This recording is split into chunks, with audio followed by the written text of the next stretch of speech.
Halleluja.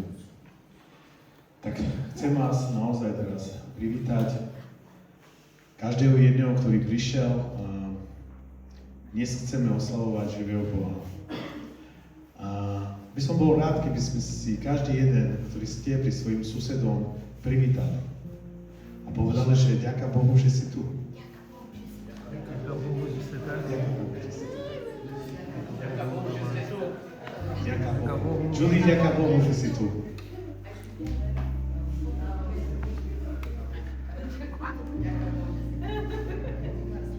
Ďaká Bohu.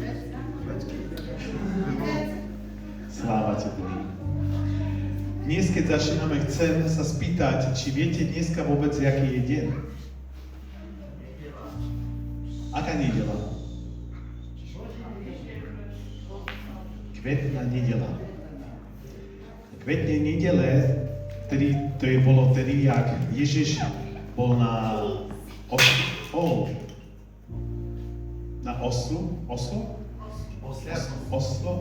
Ezel. Auf den Esel. A prichádzal do Jeruzaléma. A ľudia ho začínali privítať. Hosanna, Hosanna, Boh prichádza. Náš král prichádza do Jeruzaléma. A chcem, aby sme si prečítali i prvý jeden verš, ten prvý verš, prosím. A tam píše, a tí, čo šli pred ním a za ním volali Hosanna, požehnaný, ktorý prichádza v mene Pánovom.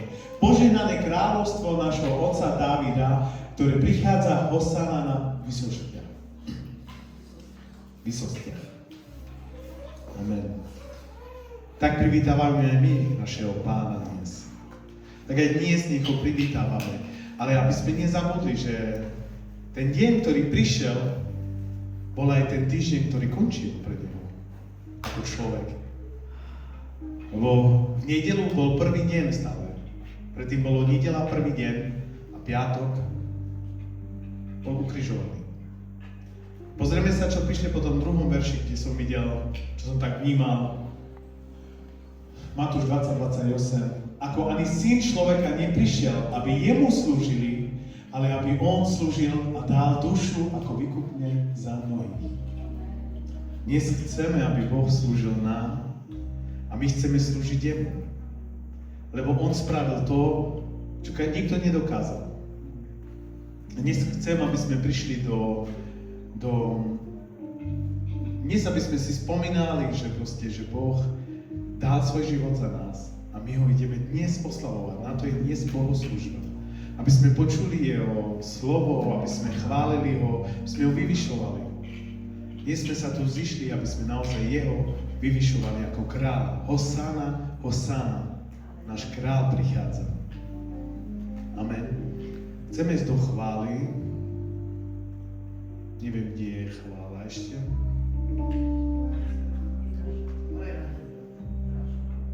Super.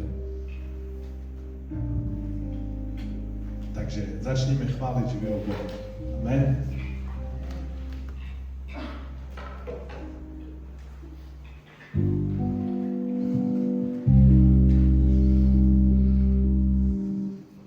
Me facciamo del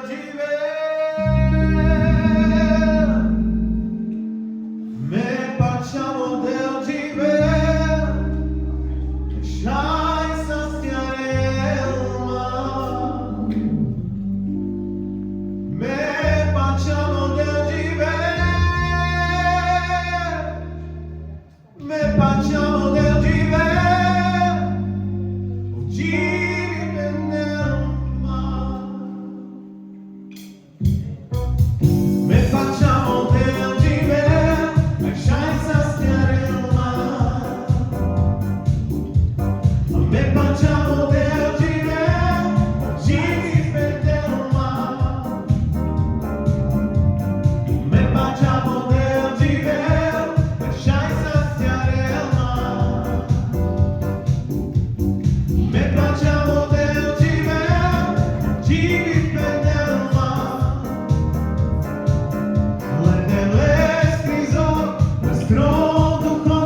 Aleluia, Deva. Tu desogiri per me, amen, Deva.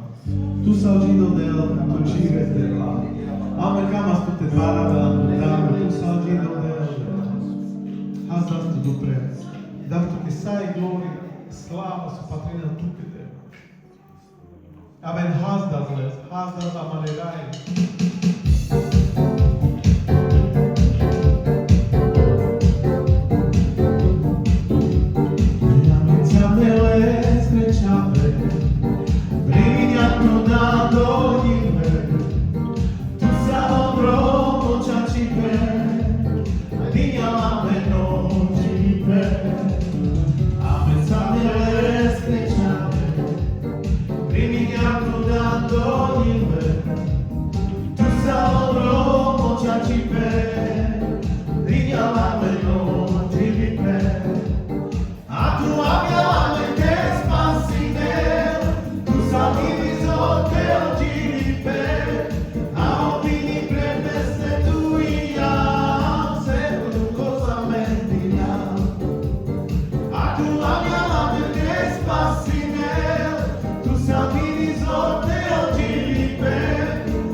No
Savore l'anticigno,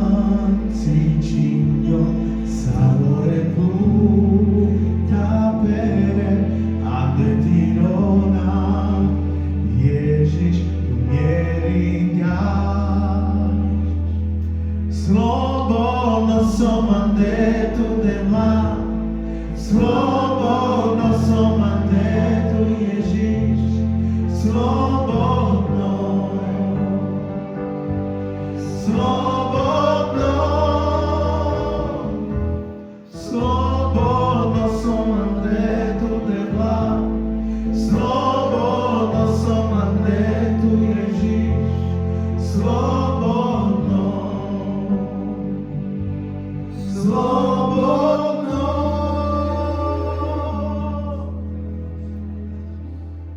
Devate tutte sam slobodne debla. Ježiš tu avia dinjala neke sloboda.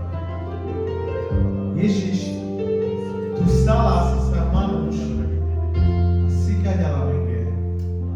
Hoj pišaj mi se razkjeti slobodno. Tu keď žal saj slavu mi ľudia. Slava tu keď mi ľudia.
je meno na každý rok.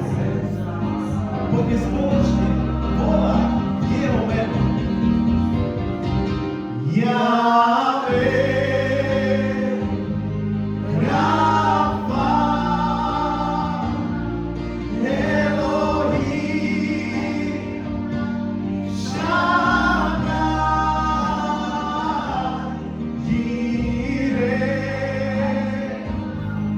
Adonai, Adesalagana,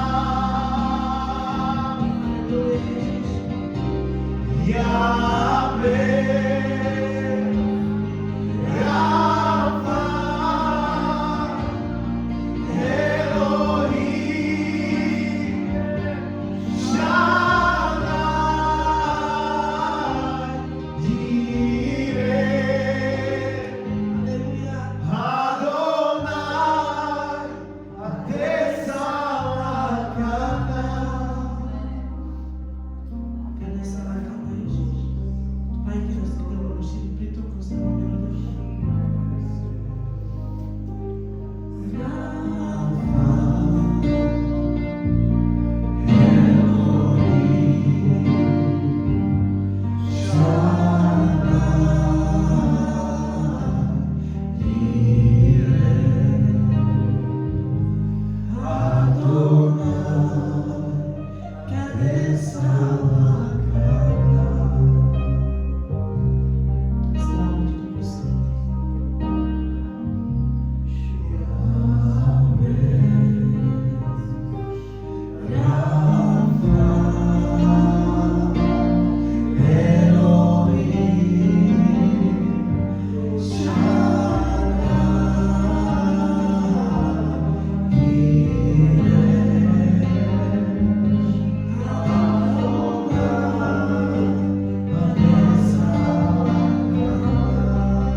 Haleluja. On je tu. Zažívate ho? On je tu. Poďme ho privítať, dajme mu potles, lebo on je tu a jemu patrí všetká sláva a moc. On je hoden, on je hoden. Hosanna, hosanna. Keď prídeme ku slovu, by som poprosil naše detičky, ktoré sú také milé, dobré, požehnané nad požehnaním pre nás a pre vás. Tak nech si prídu, lebo pomodliť sa musíme. Modlitba je dôležitá. Deško. Oni si tam už uctívajú Pána, zažívajú. Máte času ešte. Dnes musíme naozaj povedať, že ja som veľmi vďačný za našeho brata. To je Hosanna, Hosanna!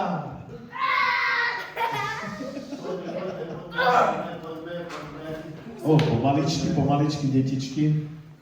Takže aj chcem poďakovať našemu bratovi Deškovi, že si zobral detskú službu, je to prvá teraz tu v našej centre.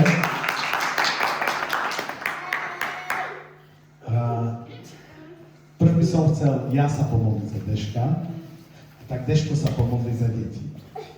Amen. A prosím, dajte ruky. Viete, že naše deti sú požehnané. Takže. Pane, ja ti tak ďakujem za Deška, za jeho srdce, za jeho službu, Pane, a naozaj žehnám, Pane, nech tvoj pokoj teraz prebýva medzi nimi, Pane, a nech zažívajú teba, aký si dobrý, aký si živý, aký si dobrý kamarát a dobrý otec, Pane. Použij si to tú nádobu pre toto deti, Pane. Amen. Tak Pane Ježišu, ja teraz ďakujem Ti, že aj dnes oslavujeme Palmový deň, keď všetci kričali Hosána, Hosána a farizei povedali, či nepočuješ, čo hovoria tieto deti, jak spievajú? Keď oni nebudú, tak potom tieto kamene budú oslavovať Boha, povedal Pán. A my prehlasujeme, že naše deti budú chváliť Hospodina, budú spievať Hosána, synu Davidovmu. Nech je sláva Bohu na výslosti a pokoj ľuďom dobrej vôle. A žehname vám, deti, aby ste mali srdce plné chvály živého Boha, aby ste ho zažívali v mene Ježiš. Amen. Amen. Halleluja. Čo povieme, ideme aj my tam? Ideme aj my s nimi? No. Takže, teraz prichádzame ku niečom, čo mám veľmi rád. Keď niekto začne hovoriť, čo prechádzal a zažíval s Bohom, sa chcem spýtať, je tu niekto, ktorý má svedectvo, ktorý sa chce zdieľať s nami, čo zažíval s Bohom? Wow. Wow. Takže celý týždeň ste nezažívali niečo? No.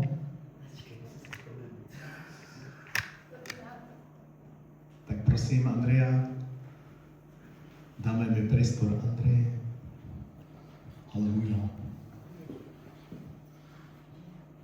Halleluja, sláva Bohu. Já bych chtěla říct také krátké svědectví ohledně Davida. Víte, že on měl vysoké hodnoty a terní hodnoty. Měl jich dvakrát tak, jak mají být normálně a dvakrát jsme mu brali krev a po druhé, jako když už měla být výsledky, tak jsme se všetci modlili a děkuju vám za modlitby, nebo fakt Pán slyší. A chci tímto oslavit Pána, že jeho hodnoty jsou nadpřirozeně normální. Až doktorka, když jsme vlastně Pepa, když volal, tak ona řekla, ale pane Bala, že ty hodnoty jsou vážně dobré. Oni jsou ale vážně dobré, ještě tak dobré hodnoty nikdy neměl. Takže vám chci pozbudit, že ať se děje ve vašem životě cokoliv, Pán slyší naše modlitby. A slyší modlitby, když se církev modlí.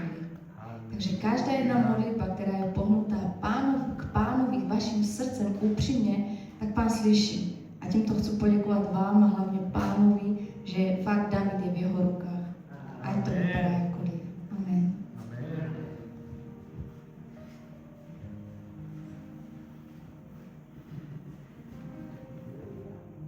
Sestra. Takže máme ešte priestor, keby niekto chcel. Buďte slobodní, Boh dáva slobodu, ale Boh chce, aby sme ho vyvyšovali. 3. Áno, dobre, naša sestra, ale ona bude tam hovoriť svedectvo.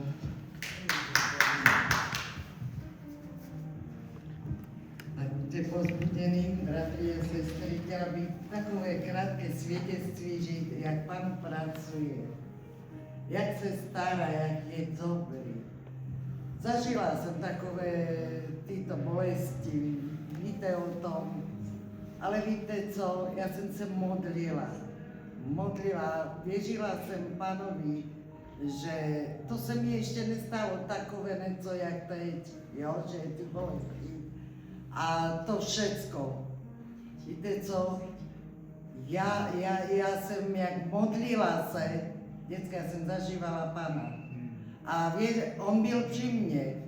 Já, když jsem večer fakt se modlila, já jsem cítila Pana, jak je se mnou. Protože my nejsme nikdy sami, on je s náma. Když budeme kráčet, on je stále s náma, když máme nějaké starosti, anebo něco, on je s náma vždycky. My ho necítíme, ale on je s náma. Chci vás pozbudit, že musíme důvěřovat Pánovi. A věřím, že to, co se mi stalo, to je aj zkouška, jestli to vydržím. Nebo, rozumíte, Bůh nás zkouší vždycky. Jestli jsme poslušní nebo vytrvali. A já jsem mu odezdala všetko a děkuji mu za to, že ho mám. Bez něho by jsem ten život a ty bolesti nedala. Poslouchejte, já jsem o jedné, tady je svědek Marcela. o 1 v noci jsem musela dojít Marcela, protože lehla jsem si, chci vám říct, já jsem nemohla ani nohu pohnout, ani otočit se. No to byly děcka, to bylo stresy, to bylo, začali si mi klepat nohy, ruce. Jo, tady je Marcela svědek. Děkuji Bohu i za Marcelu, že mi pomohla. A víte co, od 1 do 6 jsem musela na jednom bodě být. To bylo fakt pro mě něco takové, ale vyjala jsem ruky, modlila jsem se. Jo?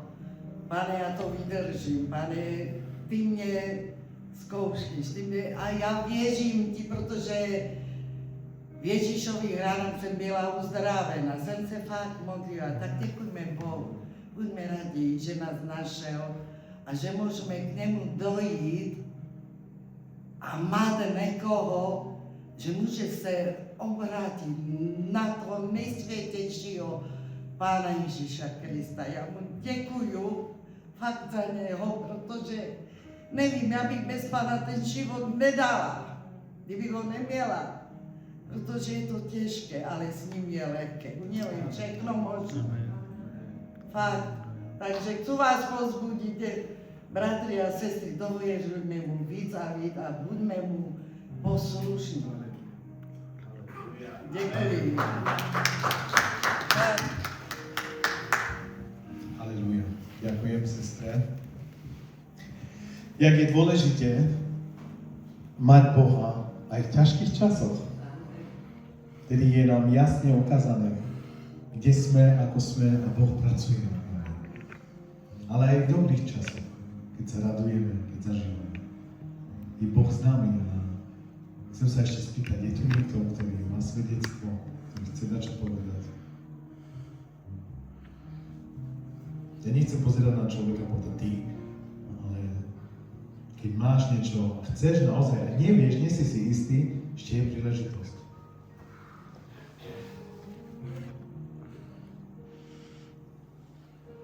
OK. Tak ideme ku hlavnému vchodu. Mali sme predjedlo, teraz ideme ku hlavnému vchodu.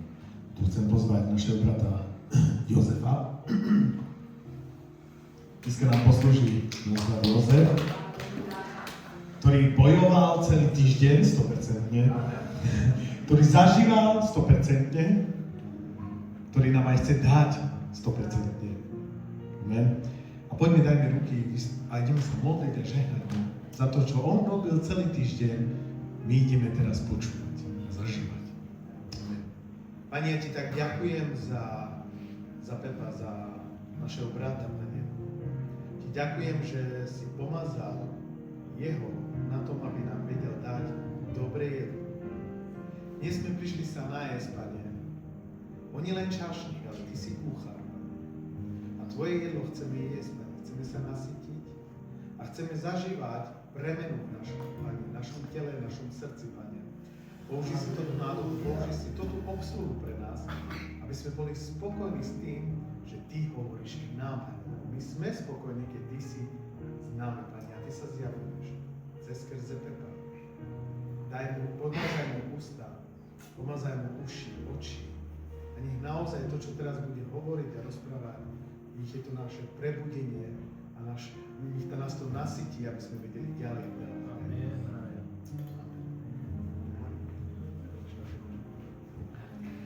Amen, amen, sláva Bohu. Buďte požehnaní, sourozenci. Máme se dobře? Máte ještě hlad po Božím slovu? Sláva Bohu. Tak jak říkal Miško, jo, připravoval jsem se, byly boje.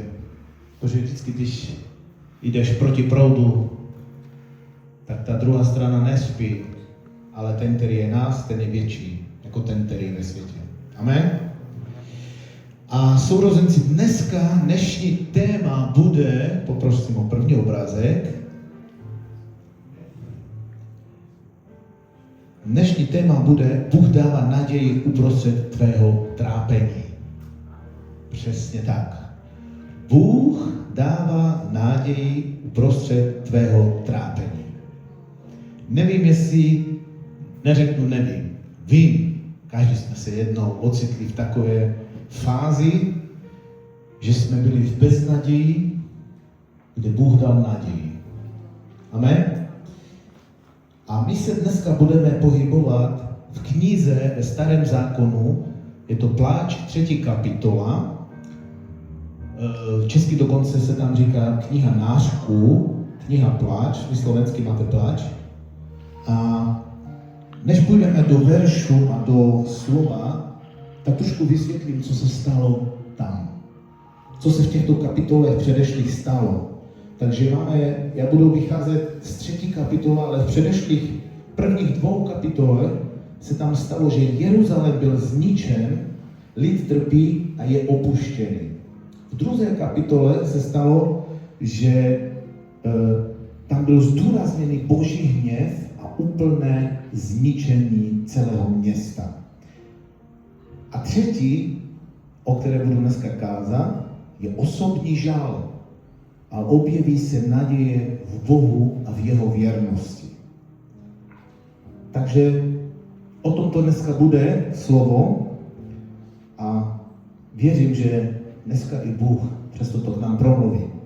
Sláva Bohu. Takže hned taková otázka na začátku, bratři a sestry. Už jsi zažil období, nebo zažíváš, anebo procházíš, kdy věci nejdou podle našeho plánu, kdy to někdy i bolí, anebo kdy vlastně máme pocit, že ty voláš, ty křičíš, ty se modlíš, ale Bůh mlčí. Ocitl se někdy v takové fázi? A přesně toto zažíval prorok Jeremiáš v 3. kapitole, v této knize Pláču nebo nářku, jak jsem říkal. A každý člověk jednou zažije tu bolest, to těžké období. Otázka je, kde je Bůh, když já trpím? Proč říkám tuto otázku? Protože Jeremiáš prožíval totéž. Měl ty samé otázky. A my víme, že Bible je k nám upřímná. Co znamená, že Bible je k nám upřímná? Vidíme tam, že se tam všechno děje, že je krásné, všechno, že je růžové? Ne, vidíme, že ty praví služebníci zažívali boje. Praví služebníci šli proti proudu a praví služebníci, kteří srdcem sloužili Bohu a dali Boha na první místo, tak zažívali to protivenství. A podobně to čteme i v knize Job. Tam čteme, že on ztratil všechno, ale i tak mluvil s Bohem. Je tak? Všechno ztratil, ale i tak mluvil s Bohem. A Jeremiáš říká otevřeně v této 3. kapitole, jsem v temnotě, trpím, je to těžké, zažil jsem bolest a tak je tady beznaděj. A my teď půjdeme do kniha Pláč, 3. kapitola, 18. verš, přesně, super. A tam je napsané, poslouchej, jaké silné výroky tady jsou. To je můj konec, řekl jsem, u Hospodina pro mě není naděje. Silné slovo, co? Tady říká Jeremiáš, on zažíval, že tento Bůh mlčí, že mu neodpovídá a on tady říká, že toto je můj konec. U Hospodina už není naděje. Jeremiáš byl někdo, kdo znal dobře Boha, protože on byl jeho hlas, on byl jeho prorok. A na to, aby jsme to ještě chápali dál, potřebujeme jít do dalšího verše, 3, 8 až 9. A ty zdi tam nejsou jenom tak. Ty zdi tam nejsou jenom tak. Proč? Poslouchej dobře tento verš. Jeremiáš říká, i když jsem křičel ze všech sil, on umlčel mé modlitby a kamennou zdí mi cesty zahradil a zamotal mé pěšiny. A teď si řekneš, že to je těžký verš, jak to mám chápat? Vysvětlím. A ten obrázek ti pomůže k tomu, abys to trošku chápal. Jeremiáš tam říká, i když jsem křičel, umlčel mé modlitby. Jeremiáš má tady pocit, že Bůh jeho modlitby neslyší, že na něho nereaguje a že je to vlastně tato zkušenost duchovní prázdnoty. A víš jaká? Voláš, ale odpověď nepřichází. Takovou prázdnotu zažíval Jeremiáš. Potom tam říká, že kamennou zdí mi cesty zahradil. Vyjadřuje to obraz takové zablokované cesty, jak kdyby mu postavil ty zdi, můry kolem něho, kde není žádný východ, bezvýchodnost.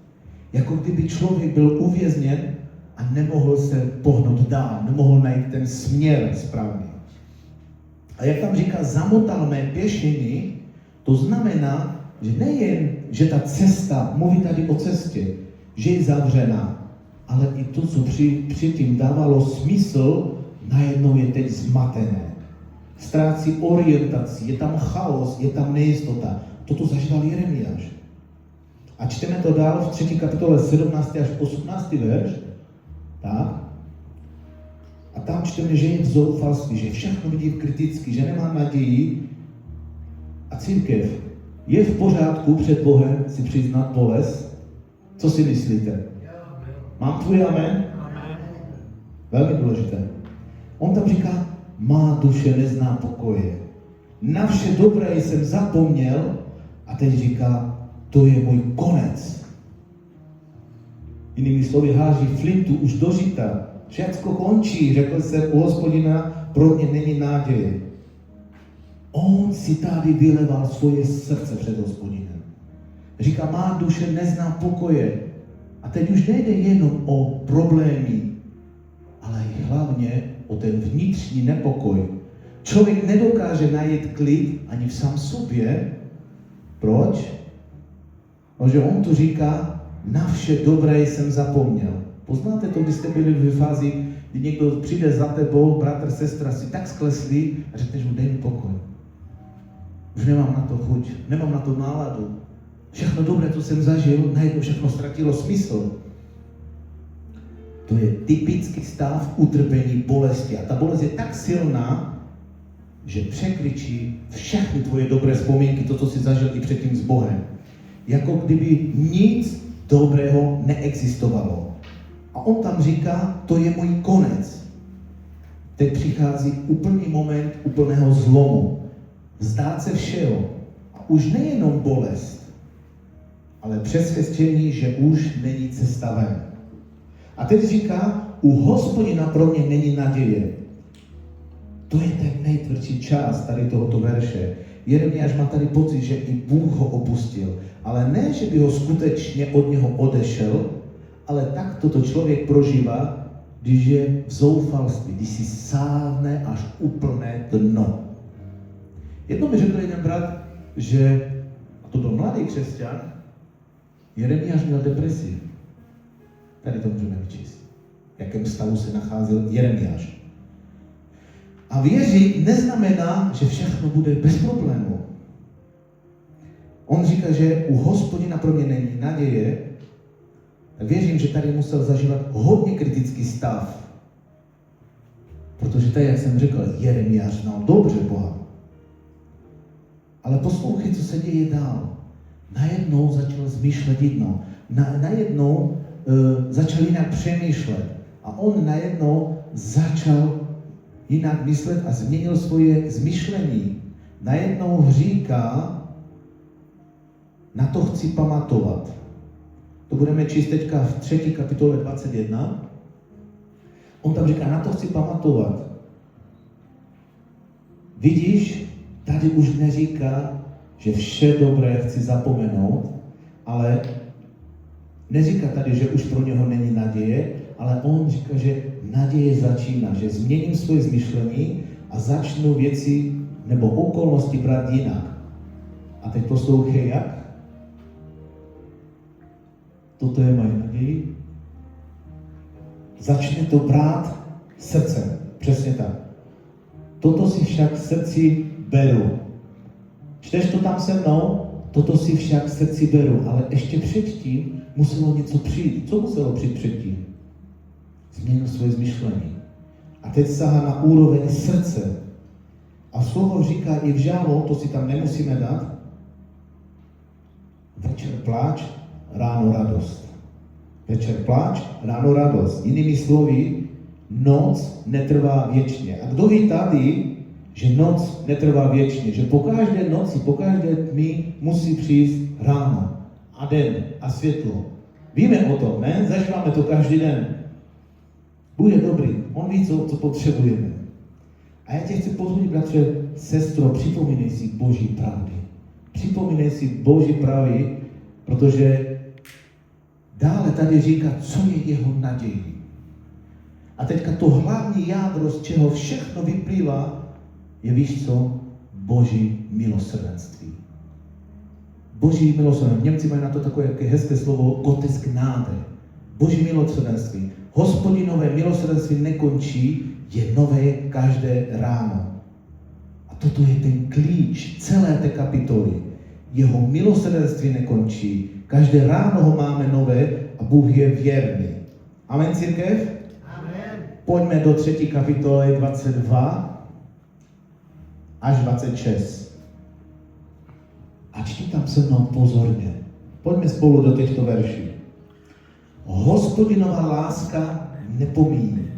V jiném překladu je tam napsané místo té lásky milost. Co nekončí, jeho soucit nikdy nekončí. Co máme každé ráno nové? Každé ráno stále nová tvá věrnost je tak veliká. Můj úděl je Hospodin.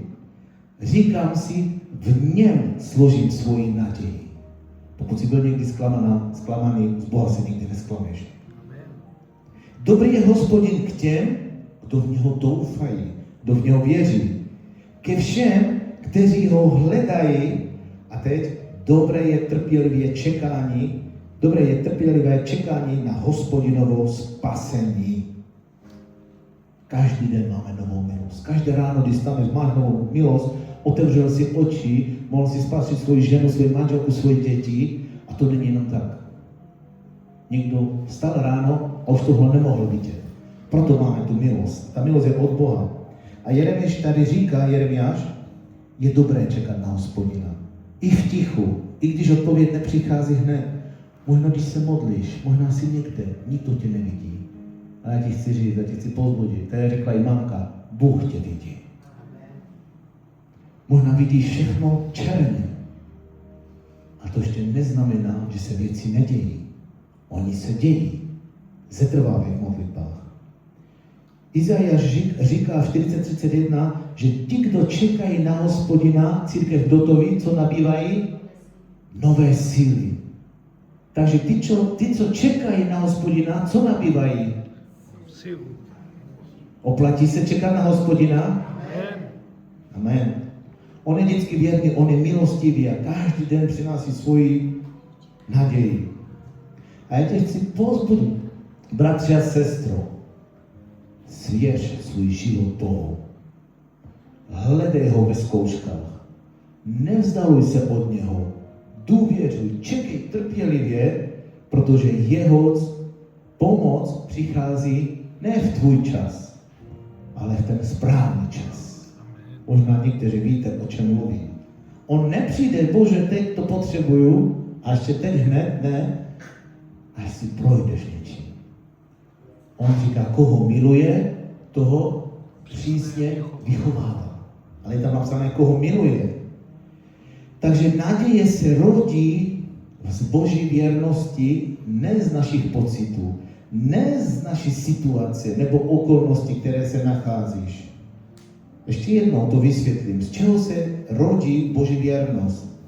Ne z našich pocitů, ne z naší situace, ani okolností, ve kterých se nacházíš, ale že to ty důvěřuješ Bohu. Mám tvoje amen? A teď poslouchej, co přináší pokora. Pokora přináší trpělivost, nes břemeno a přijetí ti přinese růst. Pojďme do verše 27:30. Sláva Bohu. A teď dívej. A tento verš je takový trošku těžší. Dobré je, když člověk nosí svého, neboli břemeno, už od mládí. ať sedá o samotě tiše pod uloženým břemenem. Ústy do prachu ať klesne, snad je naděje. Tvář nastaví tomu, kdo ji bije potupou, ať je nasycen. Tady si řekneš, Pepo, to je hodně silný verš, co tady čteš. Víš co? Bůh nás formuje skrze bolest, nezapomínáme na to. Mamka teď o tom mluvila. Ne, když je na Bahamách a má koktejl, je všecko OK. Ale doma trpí a když řekne taťkovi, podej mi vodu. A oba dva mají co dělat, aby se k tomu dostali. Ale Bůh nás formuje skrze bolest. Ne jenom, když se nám daří dobře. A sestro, bratře, sestro, víš co? Bůh má poslední slovo. Nejsme to my. Bůh vidí tvoju nespravedlnost. Bůh na tebe nezapomněl. On jedná spravedlivě. Vidíme to v příběhu Josefa. Četl někdo tady příběh Josefa? Jsme tady nějaký? Jeho utrpení Bůh nakonec obrátil v dobré. Byl zavržen bratry, hodili ho taky do jamy. Byl vydaný do otroctví, byl pokoušen a pak se stal v Egyptě druhý největší muž po faraoni. Proč? Protože byl dobrý? Ne, protože byl věrný tomu nejvěrnějšímu. Amen? Takže nosit břemena pokorně vede k důvěře Boha. Naše nepokojné situace, kdo si teďka prožívá nepokojnou situaci? Je tady někdo? Já věřím, že každý. Ale ne sami, ale s Bohem. Amen? Pak přichází jeho pokoj. A Ježíš říká, pokoj vám dávám. Ne jak tento svět dává, ale jak já dávám. Tento pokoj, jeho šalom. Takže trpělivost, a teď poslouchej, nenásilí. Co znamená nenásilí? To, že já nikomu nebudu odplácet zlo zlem. Že nebudu násilný, tak ty mě, tak já tobě. Ne. Ty mě, dobře, Pán ti žehnej, ale já se budu za tebe modlit. Amen? Takže naše nepokojné situace, které zažíváme, ne sami, ale s Bohem, přináší jeho pokoj. Trpělivost a nenásilí otvírají cestu právě k této boží naději. A teď poslouchej, naděje se rodí z pokory, trpělivost a důvěry v boží vedení. Najednou už nejsi zvedený. Už neposloucháš nikoho jiného. Posloucháš Boha a on tě vede. A jeho charakter, boží charakter, on neopouští. Možná jsme na poušti, ale on tě neopouští. Jednou jsme viděli takové video, kdy dcera vlastně chodila každé ráno, myslím, John Bevere to video sdílel, a jí bylo fajn.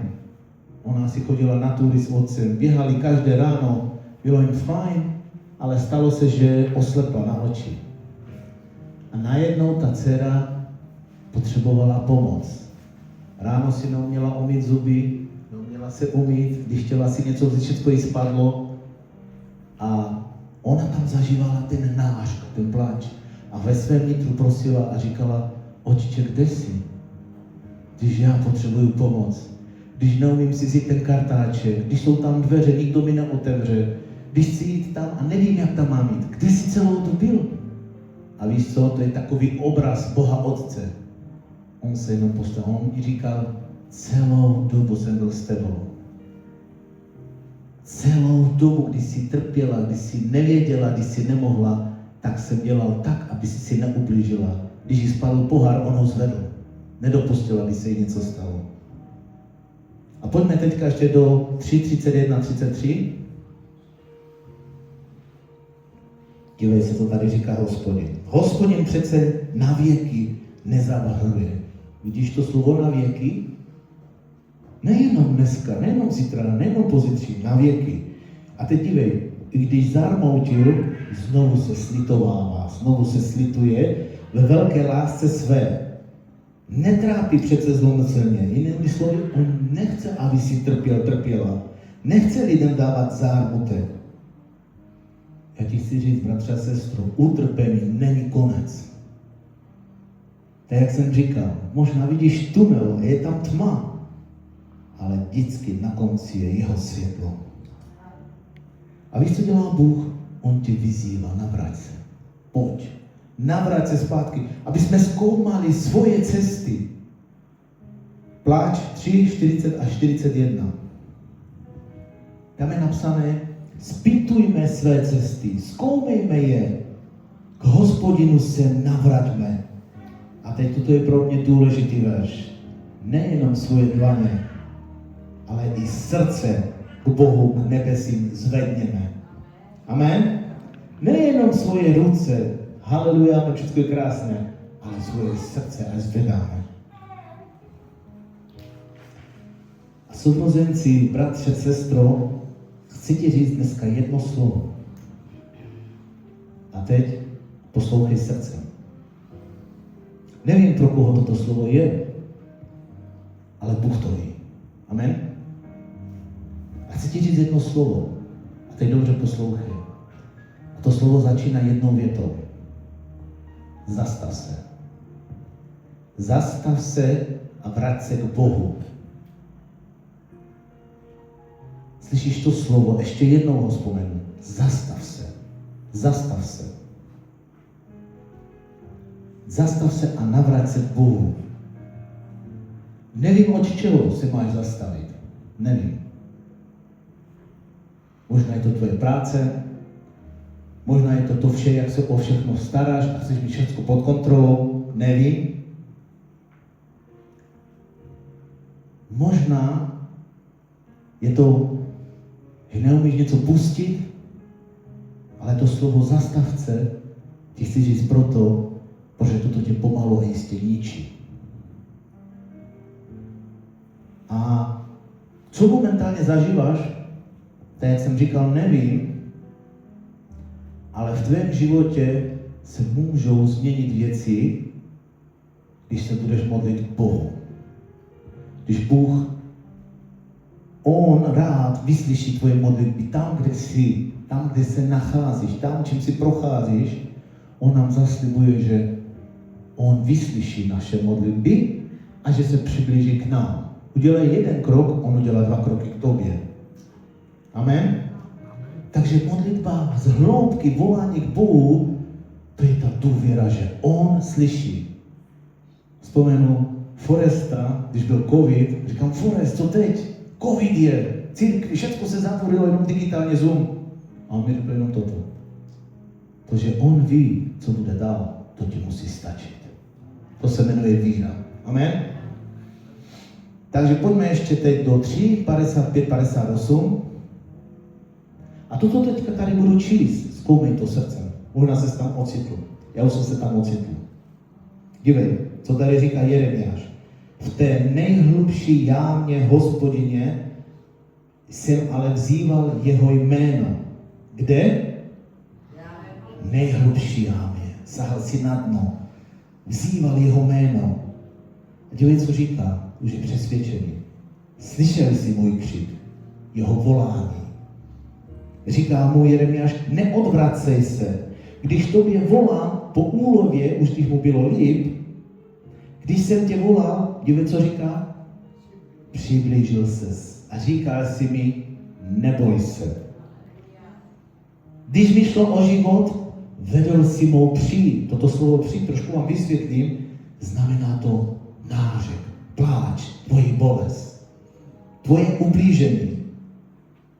A naposled, co tam je napsané, ty jsi mě, Hospodině, vykoupil. Pojďme to spolu teďka všichni říct. Nebo toto není jenom nějaké slovo, to je dobré slovo. Řekni, ty jsi mě, Hospodině, vykoupil. Sláva Bohu. Co to pro nás znamená? Modli se i v bolesti, když to bolí, když jsi slabý. Víš co? Bolest je reální. Ta je reální. Ta tady byla, ta tady je a ta tady bude ještě. Ale jak však já mám Ježíša? S ním. Jak řekla mamka, to projdeš. A věřím, že toto není to poslední. kde ty si řekneš, tady je konec. Protože Bůh je věrný, On má vždycky to poslední slovo. A bratře a sestro, možná zažíváš ve svém životě tady tuto 3. kapitolu. Kniha Pláč, proto se to tak jmenuje. Kniha nářku, kniha beznaděje, kniha věcí v zoufalství. Tak jak jsem vzpomněl, zažíváš bolest, nejistotu, máš otázky, jsi bez naději. Ale dívej se, co říká Bůh. Bůh ti říká, moje milosrdenství je každé ráno nové. Amen, církev? Hospodine milosrdenství nekončí. Ono je každé ráno nové. Tvoje situace, v které se nacházíš, to není konec příběhu. Bůh ještě jedná. Nezapomínej. Bůh ještě jedná v tvojí situaci tam, kde jsi. Jsi v procesu a je to proces. A Bůh ti chce dneska říct, slyšel jsem tvé modlitby. Když jsi byl v jámě, když jsi na mě volal, já jsem tvoje modlitby vyslyšel. A to hlavní je, že naděje nepřichází ze změny situace, že se tvoje situace změní, ale z poznání, kdo je On. Amen. Z poznání, kdo je On. A i dnes máš od Boha novou milost. Věříš tomu? I dnes se mu může svěřit a vylévat si před ním svoje celé srdce. Dnes mu může říct, Bože, nemám naději a nevím, jak dál. A i dnes ti tento mocný Bůh říká, tvoje situace to není konec příběhu. Bůh ještě jedná, právě teď. Ještě stále jedná. Protože tam, kde je beznaděj, tam Bůh dává naděj i východisko, i exit. A jak z toho vyjít ven? O tom to je dneska celá kázeň, sourozenci. Tam, kde ty nemáš naděj, tam Bůh dává naději uprostřed tvého trápení. Amen. Dejte mu teďka velký potlesk. Takže dnešní téma, sourozenci, tam, kde Bůh dává naději, tam On dává naději uprostřed tvého trápení, uprostřed tvého bolesti. A já se chci za to modlit. Já se chci za to modlit. Proč? Protože i já jsem se ocitl v té jámě. A i já jsem na ně volal. A možná někteří, když jste to fakt ukusili, víte, o čem mluvím. Můžu vás poprosit, aby jsme vstali teďka. Vy, co můžete. A já se chci teď za vás modlit. Já vám chci žehnat. Aby to nebylo nějaký, že kolem nás projel nějaký vlak. Ne. Přijmi to slovo do srdce. Bůh dává naději uprostřed tvého trápení. A to není konec. Tam to teprve začíná. Haleluja, sláva ti, Otče nebeský. Bože, já se modlím teďka za moje bratry, za moje sestry. Modlím se, aby opravdu tato naděje, kterou ty dáváš uprostřed jejich trápení, aby ty si se stal řešením, aby ty si se stal odpovědí, aby ty si se stal jejich milostí, aby ty si se stal všem, co ty dáváš, Pane Bože. A požehnání, které dáváš ty, Pane Bože, modlím se, ať tvoje ruka je teďka nad nima. Ať tam, kde zápasí, ať je to rodina, ať jsou to naše děti, Pane Bože, ať je to manželství, ať je to, nevím, co to je, ale ty, Pane, víš. Požehnej to teďka. Vylej na to svého ducha, pomaž to. A Pane Bože, dej se jim poznat. A věřím, že tam, kde byli moji bratři a sestry a volali v té hloubky, v té jámě a křičeli na tebe, že už dost, už nevládzu, už není náděj, ty jsi to řešení, Pane Bože, ty jsi to odpovědí a ty jsi tím vším. A tak se modlím, Pane Bože, aby toto přijali do svého srdce a aby dneska toto, jak přijmou, když vyjdou tam ven, mohli říct tam venku, Bůh je mojí naděj. V Hospodinu skládám svoji naději, svoji důvěru a celý život se mu odevzdám. Toto se modlím, Pane, za to ti děkuji a děkuji ti za tvoji milost. V mocném jménu Ježíše Krista. Amen. Amen. Sláva.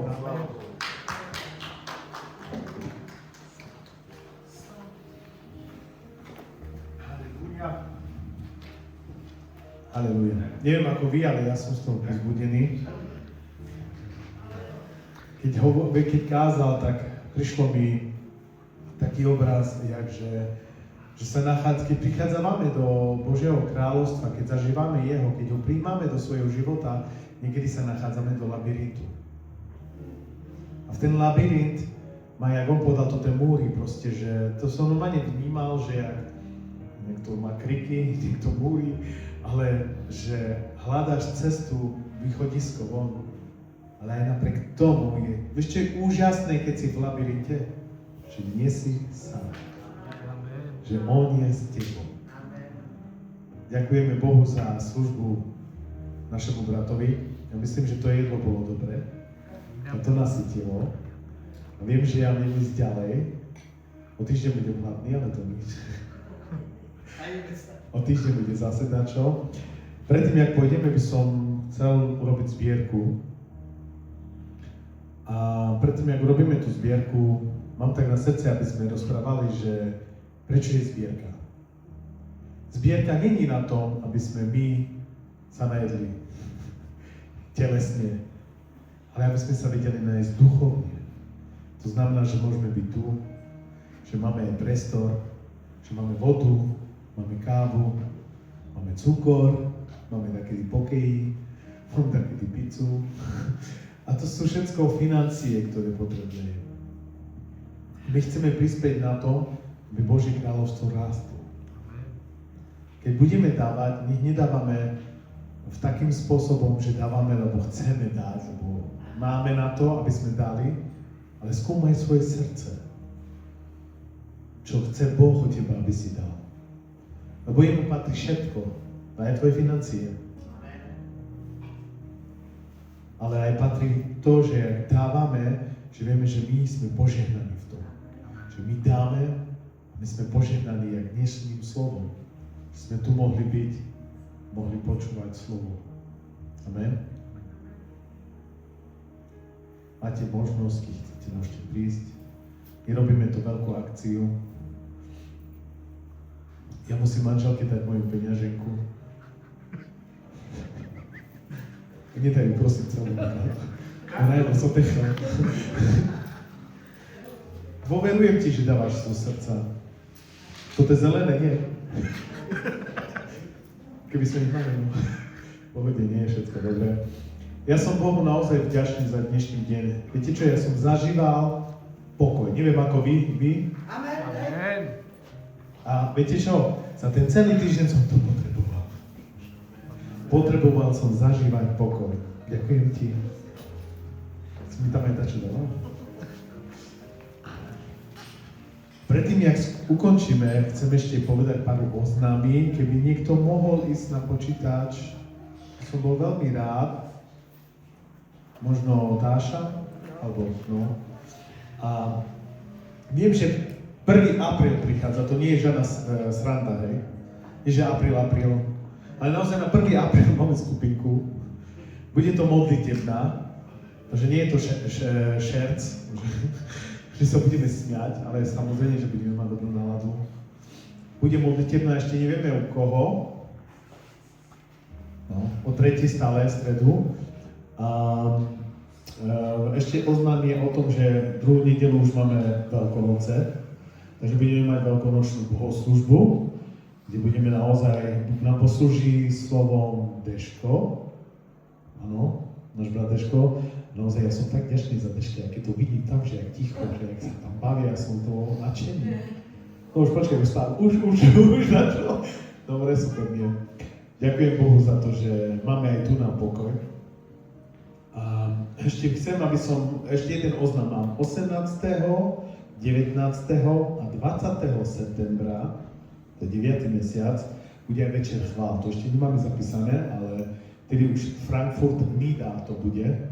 Budeme tam zase mať, jak predtým sme mali, že uctievanie šabat, budeme si odpočívať, Boh nám poslúži, my slúžime Bohu a verím tomu, že bude dobrý čas.